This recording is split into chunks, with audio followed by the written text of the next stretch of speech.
Hi everyone, I'm Brandon and welcome back to NewsForTeens. In my last video, I talked about the increased frequency and intensity of heat waves and their correlation with climate change.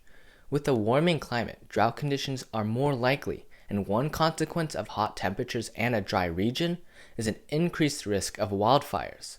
In this video, I'll cover the relationships between heat, drought, and wildfires, the prevalence and severity of drought conditions across the US, some national fire statistics including fires that are currently active, the potential impact of drought and wildfires, and efforts taken to reduce the potential of wildfires. Drought and heat are interdependent. According to climate.gov, a website covering the climate and weather created by the NOAA, drought conditions are made more likely or more extreme when temperatures soar. The inverse happens as well, where hot temperatures can be made even hotter by a drought-stricken landscape. When the ground absorbs the heat from the sun, some of that energy converts soil moisture into water vapor, which carries heat away from the surface. But when there is less moisture in the soil, less solar energy is being used to evaporate water. Instead, that energy heats the ground and the air, thus leading into drought conditions. The timing, intensity, and frequency of drought events impact flammability and fire behavior.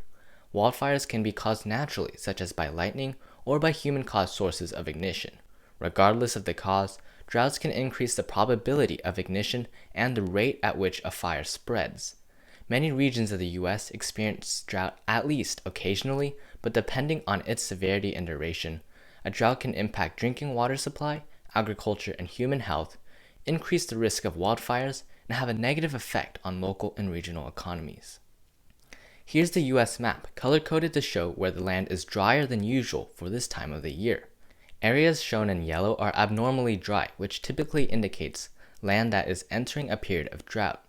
Tan-colored areas are experiencing moderate drought, where water supplies may be low and damage may occur to crops and pastures. Orange areas are in severe drought. In this stage, water shortages are common and crop and pasture losses are likely. Red areas are experiencing extreme drought, where there may be widespread water shortages and major losses of crops and pastures. Forests in these areas become dry and susceptible to fire. Dark red areas are in exceptional drought. Shortages of water in streams, reservoirs, and wells in these areas can lead to water emergencies. Failed crops, barren pastures, and dry forests may be widespread across these areas.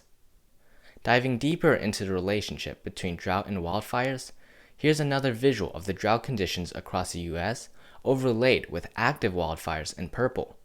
According to the National Interagency Fire Center, as of July 20th, there are currently over 80 active large fires that have burned nearly 1.3 million acres. These active fires impact 13 states, including Minnesota and nearly all of the western states except for Hawaii. Approximately 20,000 firefighters and support personnel have been assigned to active fires.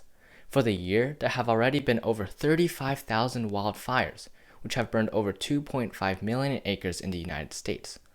Looking at statistics from prior years for the same 7-month period, the US has experienced a higher number of fires and burn coverage than the past 2 years. Earlier, I talked about the potential impact of drought. When a wildfire hits a drought-stricken region, the fires can cause a worsening effect.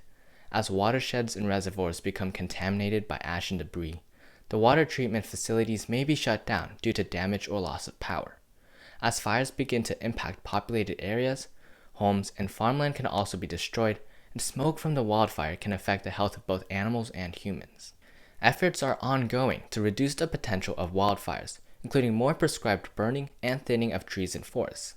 Since almost 9 out of 10 wildfires are caused by humans, awareness is another key in reducing fires. When visiting public places, especially forests and parks, it's critical for people to be fire safe.